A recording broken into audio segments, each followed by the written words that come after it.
Good afternoon. I have a devotional I'm going to read, and then a scripture, and then maybe a little chat afterwards. I hope everybody's doing good. I think it warmed up a little bit, about 18 below now. Okay, I'm going to just get right into it. It's called, the devotional is Peace with Others. They look so happy. I can't believe they're getting a divorce. Have you ever heard this? A couple is married, sometimes for decades, and it seems like the perfect marriage, and then, without notice, it ends. What happened? Many marriages that look perfectly peaceful still end in divorce. Very often, the couple lived in a false peace and never sought to work through the conflict that lay beneath the surface. One thing builds on another: peace with God, peace with yourself, peace with others. A marriage or any relationship will only prosper if the two parties see conflict as an opportunity to admit their weaknesses, to surrender to God, and to allow Him to make them whole. Only people who are in the process of being made whole will have the strength to love another person over the long term despite their weaknesses, to fight for unity and peace. And the verse is Ephesians 4 2 and 3. Be completely humble and gentle. Be patient, bearing with one another in love. Make every effort to keep the unity of the Spirit through the bond of peace. So I'd like to say, I guess I know a little bit about marriage. I was married for many decades. I've only been divorced the last almost 2.5 years. I think that that's true when you don't talk about things or communicate, and kind of brush it over. You maybe don't want to have conflict, and it might be just easier to not say anything or be silent, or you don't want to hurt the other partner. But I think it's so important to be able to talk with one another and say, hey, I am having a hard time, and I see you're having a hard time. Would I do things differently? I guess I really can't do things differently. In the past, it is what it is. Do I have some regrets of things and choices I did? Yeah, probably. But I really have moved forward in so many ways, and I feel like this YouTube channel is really more healing for me in my journey. I just wanted to share again that relationships really do matter, whether you're having a conflict in your marriage or, you're with your partner. Maybe you're not married, you're living together, whatever your situation is, or you have a roommate, you have friends and you have family in your life, and there is conflict going on, and maybe you don't know how to confront it. Maybe you don't know how to say it. It is very hard. I think I struggle with, confrontation. I don't want to hurt anybody. I don't want to say something that will cause somebody to feel, sad. And yet I know I've had so many incidences in my life, throughout my life, where if you hold it all in, then yeah, you will explode. You will, yell and scream and maybe say things that might really be true, but can be still very hurtful. And so just really taking it to the Lord and saying, you know what, I don't really know how to handle this, help me, and praying about it and seeking Him and journaling. And you can have a friend, a close friend, that could be accountable, somebody that you're accountable to, that you can pray with and talk about, things about a relationship. But I think when it comes down to it, that we really have to talk to that person, just to let them know, I am on your side. I'm not your enemy. I feel this way, and I don't want to feel this way. And I think a lot of times too, we're thinking worse than it is. I think that we as people can come up with our own story. We can assume things. We can project and think about how we feel about something and think that that person's thinking that about us. And honestly, people are really busy. And so I don't think they're really focused on thinking about what you're doing or not doing. And so when you can kind of pull back and realize that, you spend a lot of time with yourself. And so you're thinking about how you feel, and you're thinking about your relationships and your failed relationships, and, just things that haven't gone the way that you would have liked them to go. I think the best answer to that is really to be honest with yourself and to be truthful with others. And when you do make a mistake, that you can own up to it. You can say, you know what? I went through a really bad season and I am really sorry. you really can't take back any of the seasons that you've had. You really can't take back, the journey and the hardships and all that. I think all of those things make us who we are. I would not be who I am had I not gone through losing children.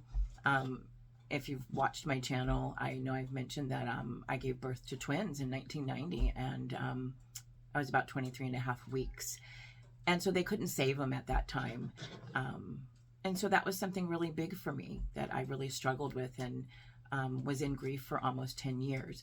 And so the journey that I've been through, with loss and many other losses in my life, my mom is gone, and other friendships that I used to have. I don't have certain friends in my life anymore for, of various reasons.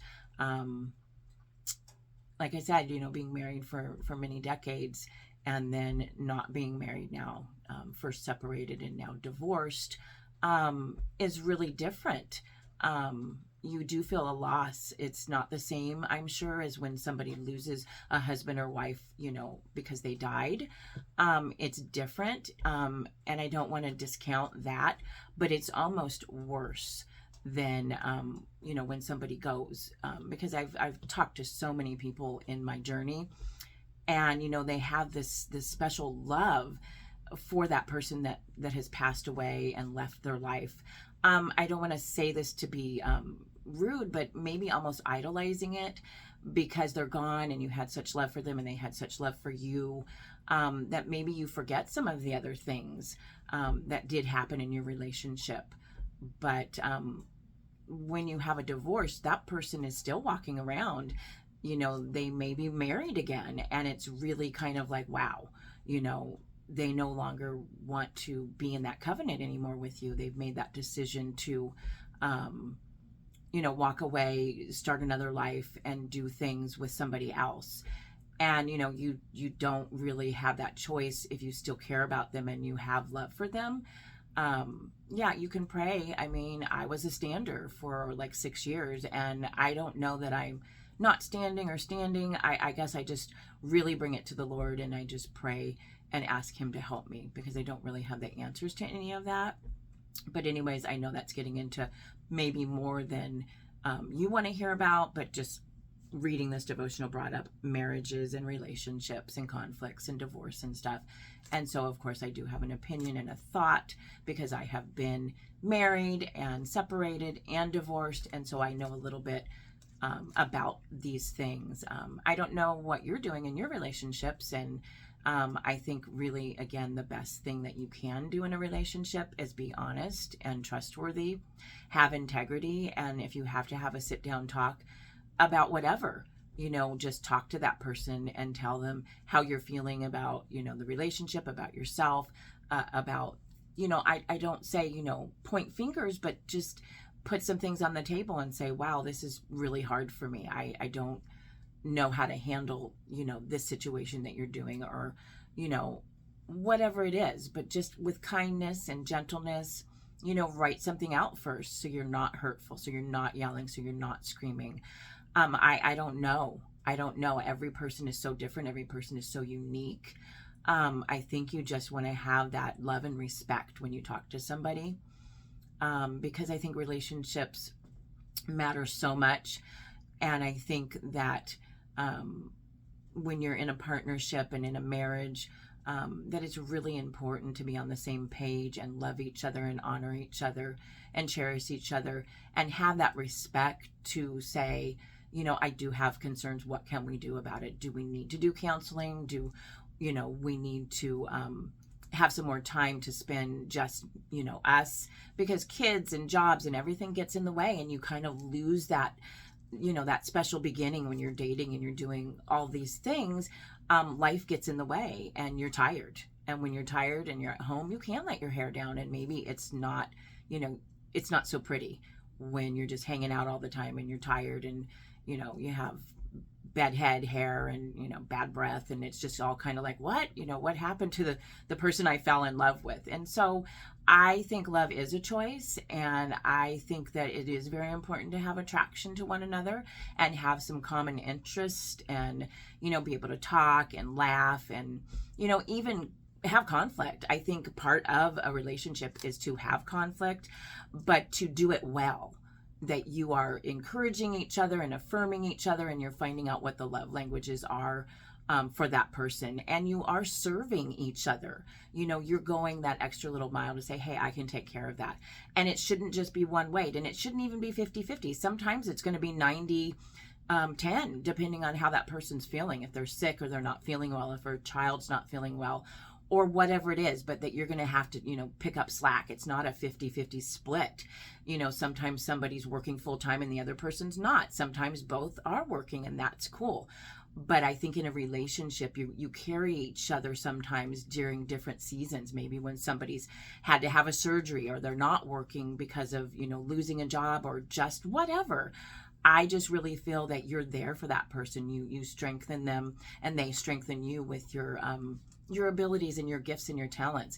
And obviously, first and foremost, you know, you're seeking the Lord, and you're seeking the Lord together. And when you do that, that's when your bond will become so much more richer, because you're seeking God and you're asking Him to bless, you know, your union and your marriage and your relationship. And it's just so important. I really just so believe in that covenant, that one covenant marriage, when you honor each other till death do you part. And so that's my little, you know, spiel on how I feel about relationships and marriage and divorce. I really am not a fan of divorce. I don't agree with it. I know that it does happen. I know that it doesn't always work out, that both partners want to stay in a marriage, and so one, you know, may want to leave in divorce. I still believe in impossible things, and I know that God really can do anything in anybody's life. But I think I've said enough, and I hope you have a really good day, and I hope you have a blessed day.